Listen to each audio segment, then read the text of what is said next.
사랑합니다. 성도 여러분, 화요일 아침입니다. 오늘도 주의 은혜와 평강이 넘치기를 소망합니다. 제가 약간의 목감기 때문에 목소리가 썩 좋지는 않은데요. 위에서 기도해 주시기를 부탁을 드립니다. 그리고 모두도 건강하시기를 바랍니다. 하나님께서 이 환절기, 여름으로 들어가는 때에도 모두에게 건강 주시고 복 주시기를 소망합니다. 말씀 보십시다. 골로새서 1장 9절에서 14절 말씀. 골로새서 1장 9절에서 14절 말씀.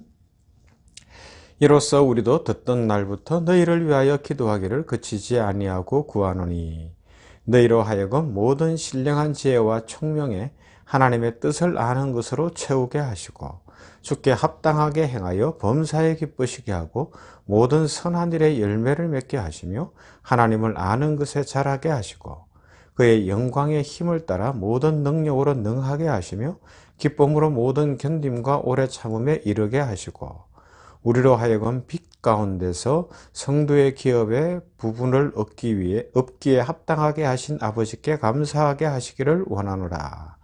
그가 우리를 흑암의 권세에서 건져내사 그의 사랑의 아들의 나라로 옮기셨으니 그 아들 안에서 우리가 속량 곧 죄사함을 얻었도다. 아멘.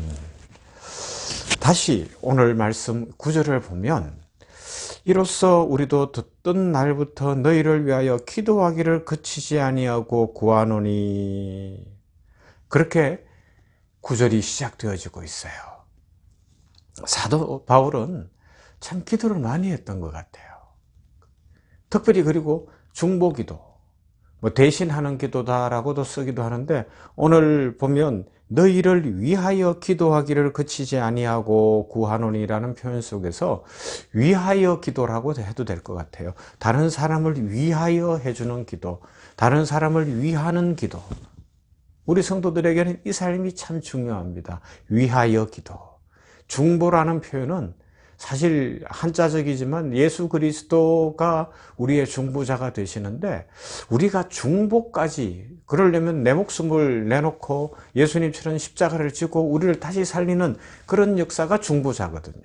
그래서 우리가 해줄 수 있는 건 어느 정도냐? 위하여 정도가 아닐까 생각을 해요. 그래서 대신 기도해 주는 정도. 그래서 대신 기도다. 아니면 위하여 기도. 이 위하여 기도는 아마 전 세계 교회 중에 제가 오늘 이 말씀 속에서 처음으로 쓰지 않나 생각되기도 해요. 위하여 기도. 나쁘지 않죠? 괜찮죠? 우리 다른 사람을 위하여 기도합시다. 나라를 위하여 기도하십시다. 병원을 위하여 기도하시고 약하고 힘든 사람들을 위하여 기도하는 그런 삶을 살아가는 거죠. 선교를 위하여, 구제를 위하여, 전쟁이 그치기를 위하여, 코로나19가 종식되기를 위하여, 건강 주시기를 위하여, 위하여 기도. 그 기도가 있는데, 자, 보세요.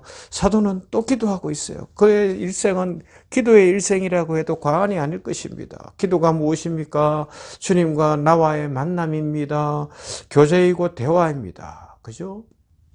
아무리 가까운 사이라 할지라도요, 대화가 없으면 그건 가까운 게 아니에요. 대화가 단절되면 관계가 끝난 것 아니겠습니까?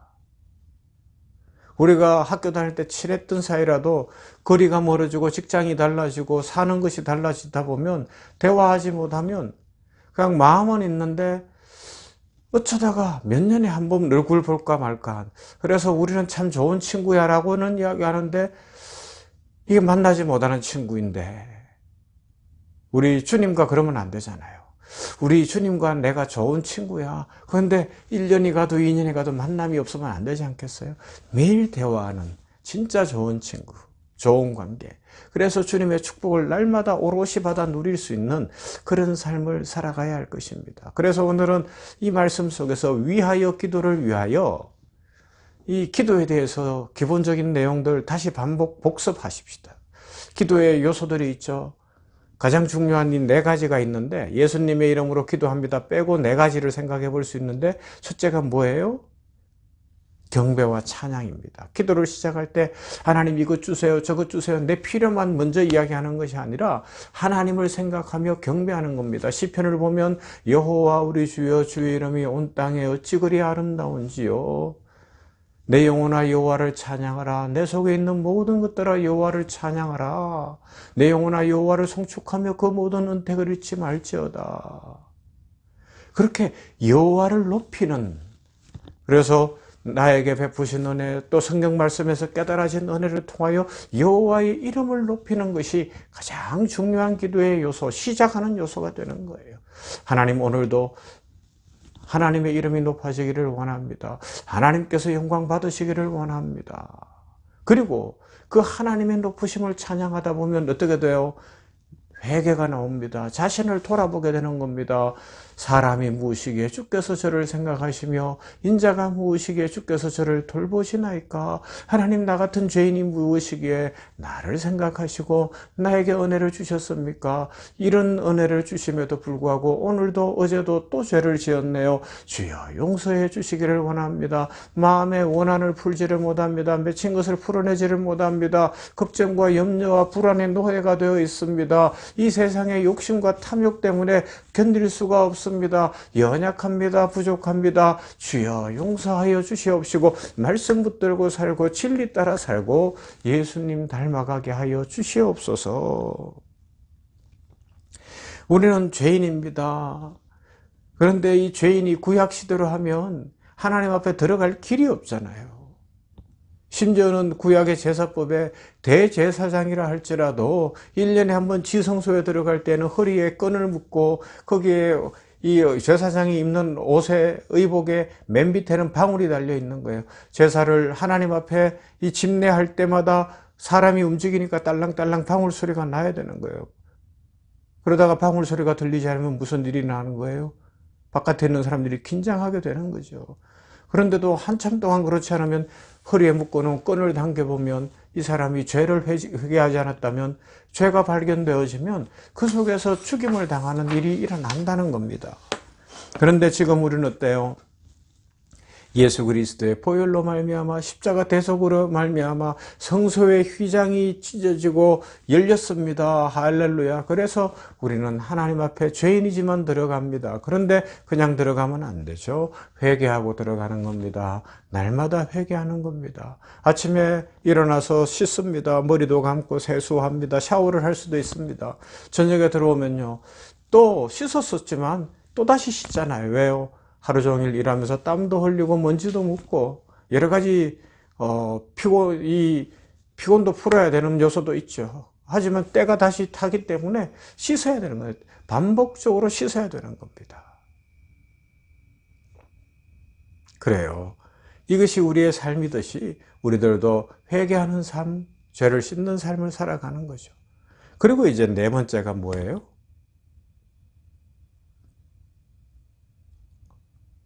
세 번째죠. 세 번째가 뭐예요? 감사하는 겁니다. 하나님 앞에 감사하는 거예요. 이것도 돌아보면 감사, 죄를 회개하고 나서 자신의 모습을 돌아보고 나면요, 감사밖에 나올 게 없을 것 같아요. 나 같은 죄인을 살리신 것을 감사합니다. 감사합니다. 만물을 그 발 아래 두셨으니 모든 양과 소와 들짐승이며, 그죠? 하늘의 새와 바다의 물고기와 바닷길에 다니는 것이니이다. 나로 하여금 오늘도 살게 하시는 은혜에 감사합니다. 감사하게 되고, 그 다음 네 번째가 이제 우리의 소원을 아뢰는 겁니다. 하나님, 일용할 양식을 주시옵소서. 하나님, 건강을 주시옵소서. 하나님, 축복과 은총을 다하여 주시옵소서. 여러분, 이것을 통하여 이렇게 매일매일 개인 기도를 드릴 뿐만 아니라 오늘 말씀 처음으로 다시 돌아가서 중보하며, 즉 위하여의 기도, 대신하는 기도를 드리는 거예요. 사도 바울은 위하여 기도하고 있잖아요. 사도행전 12장 5절에 보면 이에 베드로는 옥에 갇혔고 교회는 그를 위하여 간절히 하나님께 기도하더라. 여기에 또 나오네요. 베드로를 위하여 교회가 간절히 기도했다 그랬습니다. 헤롯이 베드로를 감옥에 가두어두었어요. 내일이면 이제 사형을 집행하겠다고 합니다. 대중의 인기를 위해서 그렇게 하고 있는데 성도들이 할 수 있는 일이 없어요. 감옥을 쳐들어갈 수도 없고요. 무력으로 어떻게 할 수도 없어요.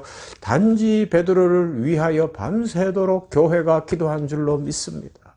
밤새도록 베드로를 위하여 온 교회가 기도했더니 그 밤에 기적이 일어났어요. 하나님이 천군 천사를 보냈습니다. 베드로의 착고를 풀어주시고 옥문이 열리게 하시고 베드로가 그 감옥에서 나와 성도들에게 온 줄로 믿습니다. 그래요. 위하여 하는 기도, 대신하는 기도, 중보의 기도는 힘이 있습니다. 능력이 있습니다. 오늘도 우리들이 나라와 민족을 위하여, 세계 선교를 위하여, 병원을 위하여, 교회를 위하여, 저를 위하여, 아니면 가정을 위하여, 옆에 있는 어렵고 있는 사람들을 위하여, 사도 바울의 심정으로, 초대교회 성도들의 심정으로 위하여 기도할 때에 특별히 하나님 앞에서 하나님을 찬양하며 회개하며 감사하며 우리의 간구할 제목을 가지고 나갈 때 기적이 일어날 줄로 믿습니다. 축복이 임합니다. 이런 기도의 삶, 풍성한 삶을 살아가는 은혜가 있기를 주님의 이름으로 축원합니다. 사랑 많으신 아버지 감사합니다.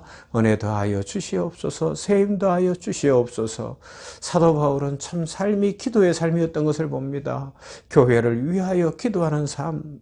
아버지 하나님이여, 우리들도 이 기도의 삶을 살아가게 하여 주시옵소서. 하나님과 인격적으로 교제하며 더욱더 날마다 하나님 앞에 더 가까이 가는 하나님과 친밀한 관계를 유지하는 기도가 풍성하고 기도가 뜨겁고 기도가 깊어진 주의 백성들 다 되게 하여 주시옵소서. 하나님 은혜를 더하시기를 원합니다. 긍휼 더하시기를 원합니다. 축복 부어 주시옵소서.